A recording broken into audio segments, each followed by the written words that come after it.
All right, and with us right now, we've got Mitchell Davis. So, Mitch, you're the editor and publisher of ExpertClick.com. You started your PR business in 1984 with the publication of the talk show guest directory. And in fact, I am almost certain I saw that directory when I worked in radio. Let's see, this would have been back in 1994 at the time, or 94. That's when I was at KGU, which was a talk station in Hawaii. And so you've been in this space for quite some time. You help experts get connected with media. So Mitch, thank you so much for joining us. Thank you, Josh. Great to be here. All right. So how did you get into this, and how did you decide way back when that you were going to create a directory of experts? I was hired to work for a group that did a one-page sheet for talk radio in 1982. I was supposed to start in September. I took the summer off. I went back to their offices on September 1982, and they were out of business. But I learned so much in two interviews with them. I learned what they did wrong. And the two things they did wrong was they were trying to do it in a month. So people had this great expectation, and they were guaranteeing shows. So it was pay for play, guaranteed, trying to do it in a month. And they imploded. They couldn't make their interview commitments with people, and there weren't that many talk shows. So 2 years later, I went tracked down the person that had that business, got the files, got all the contacts, and I did a postal letter saying, join my book, The Talk Show Guest Directory, by an annual year, and I'm not going to guarantee anything. And by not guaranteeing, I didn't get people that weren't worthy in the first place. I got people that knew they had value. Like you noticed earlier looking at this, you know some of these people. These are the regular people that want to be interviewed by the media. And you knew of me in talk radio because I was on the board of the National Association of Radio Talk Show Hosts for many years, because they relied on my data for the talk shows. And so, Mitch, the expert directory, then, can you kind of explain how it works? So as I'm looking at it right now at expertclick.com, anyone, you've got the print version and then the digital version. Which one gets used more? Oh, the web version, absolutely, because the print version is available as a PDF and a physical book. But the journalist uses the web version because I may have 700 experts in the system, but I have hundreds of thousands of news releases in the system. So when they're looking for something and they can search the news releases, they'll find current information on the web. And any journalist worth their salt's looking on the web and not looking at a book in the first place. Yeah. But the book keeps us honest because we have to organize it and have sections and make sure we have the pictures and have updated information on all the people. So what happens? What happens? So as a syndicated newspaper columnist myself, sometimes, so I'll be working on a story and I'll do my internet research and, try to find data, but oftentimes I'd like to get a quote from an expert. The problem I would imagine is, I could reach out to these experts, but I don't know how quickly I'd be able to get a response back. How do you handle that? Well, the basic problem you have doing internet research trying to track down an expert is you don't know whether they want to be interviewed or not. There's skin in the game to be there. Our people have paid for their profiles. You can see their justification to be interviewed. We have their email, direct contact information. We have their phone numbers. So when you reach out to them, they're in the business of being interviewed in the first place. They are professional guests, professional experts who want to be interviewed. That's why they're responsive. And so when a journalist is using expertclick.com, so I'm looking at somebody's profile. Let's see, we'll look at Dr. Gail Carson, for example. She, spunky old broad, and I've had her as a guest on the show. Great lady, yeah. Yep. And so, right here, we've got a phone number, we've got click to contact, and that'll take her right to her website. And of course, all of her speaker information. So, and then I would be able to search and be able to find, if I'm a journalist and say, well, I'm looking for someone that can talk about X, she would have all of her keywords in there so she could be found. So she'd be findable, yes. And when somebody joins, I go over their keywords to make sure they're in the right places. and make sure they're accessible when you're looking for them. And we do connect you directly to their contact system. So when you want to reach out to Dr. Carson, it's her direct contact system through her site. That's the key to it, making it sure these people get information directly from you. All right, So that's awesome. the key. But the key is Gail wants to be interviewed. Mm-hmm. Gail is putting out content to be interviewed. Gail knows this subject and is there for you. So it's different from regular internet research or popping off a question into, you can pop a question into ProfNet or Harrow or the other journalist search questions. And yeah, there'll be a bunch of people reply, but you really won't see their bios. You won't see their news releases. You won't see their material. And in fact, we often reply to those journalist inquiries because I'll hook my people up to the right journalist looking for an inquiry. So we're part of the same inquiry pipeline. Where do you see, Mitch, if you kind of look at the state of journalism and public relations, what have you seen over the past, say, 10 years? How do you see public relations, for example, as evolving? And where do you see it going over the next 10 years? Well, public relations has evolved to a point where now it's instantaneous. If you don't correct a fact, something on the net right away, within 4 hours, it's a fact. You've got to be out there responsive immediately. That's why you'll see these organizations using their Twitter feeds and Twitter accounts to have live content instantaneously with people. So PR has speeded up. I also think anybody can be a journalist these days. So you aren't just limited to the guy who's got the microphone at the terrestrial talk radio station. Suddenly you are a journalist with a podcast. There are thousands and millions of people doing podcasts and sharing information, and literally any Twitter account is now a journalist. Mm-hmm. So it's become democratized. Anybody's a journalist. Yeah, completely agree.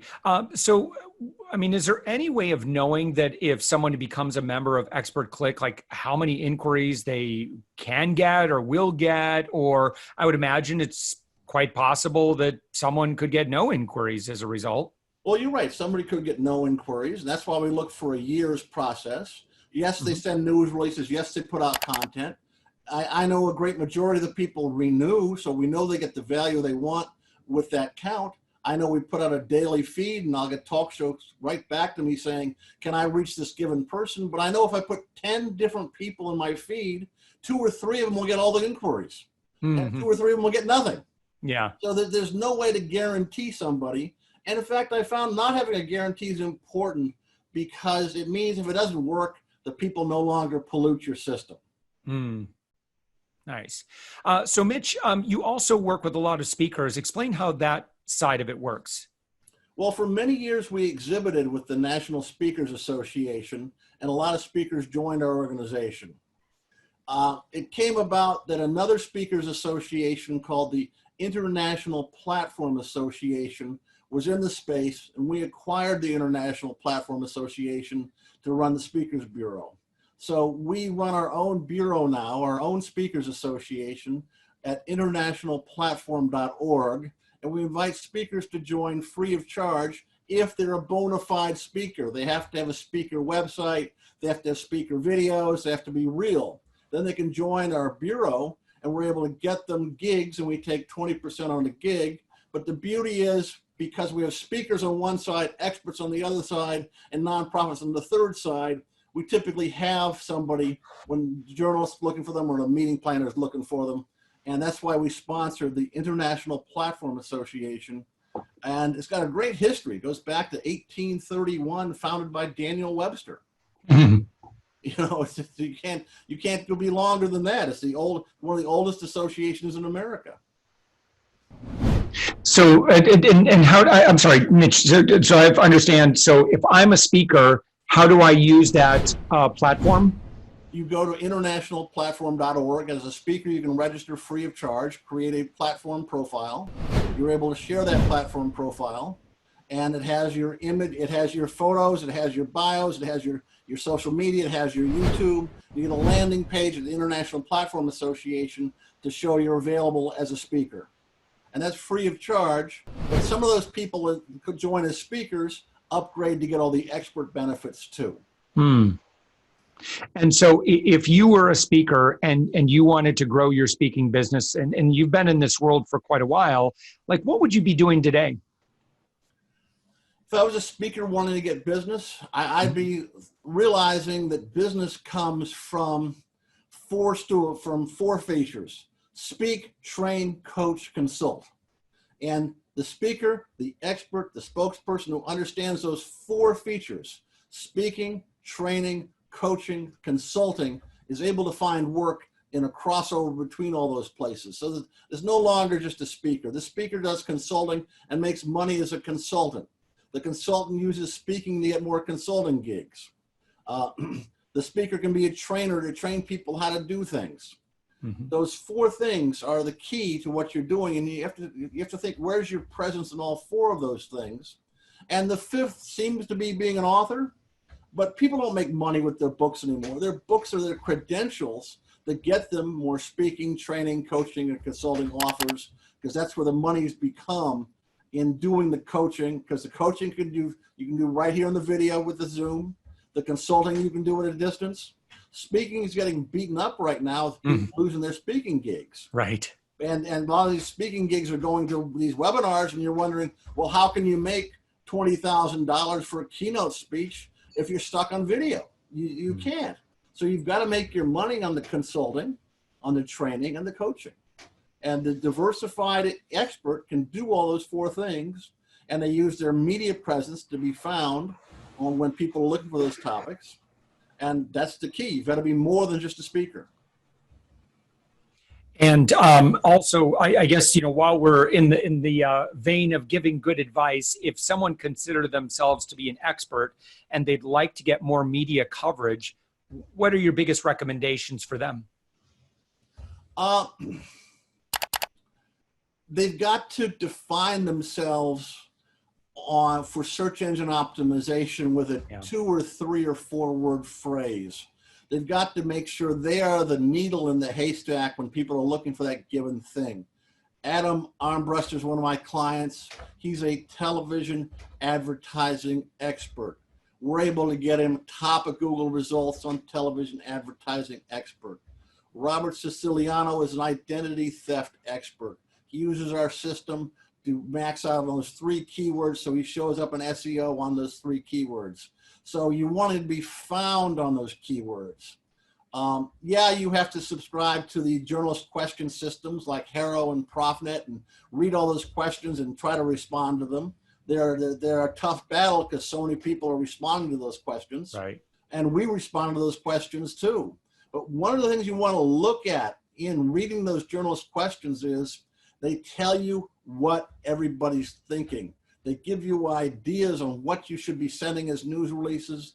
They give you ideas on what content is you should be talking about with your issues. So my people put out news releases based on some of the ideas they see in those chat groups. Because if you keep your ear to the rail, you can hear what's going on and be found, because you are right there on that topic. David Meerman Scott talks about newsjacking. You know what newsjacking is? And David Meerman Scott and I are friends. Yeah. So you know what it is. It's being there when the story is starting and putting your twist on the story as it's happening. Yeah. And you got to do that, you have to be present when the journalist is looking for you. You have to be responding and putting out your ideas when it's the right time to be there. I saw David speak last year at the subscription show. Very, very good show. Very good person. Absolutely. Yeah. Oh, yeah. Yeah. Yeah. His new book is Fanocracy. Yep. Seen that book? I'm a huge fan. Yes. Yeah. Exactly. Small world, isn't it? Yeah. Yep. We both spoke at Social Media Marketing World. So Mitch Davis, thank you so much. And I understand that we could put together something special for people, right? Yes, you can. Yes. All right. Well, how do we do that? What's the offer? Because if you refer to Josh Eldridge when you register, we'll give you 15% off. Just in the special offer box, put his name in, Josh Eldridge, on the order form at ExpertClick.com join. That's the free offer if you want to join at the paid level.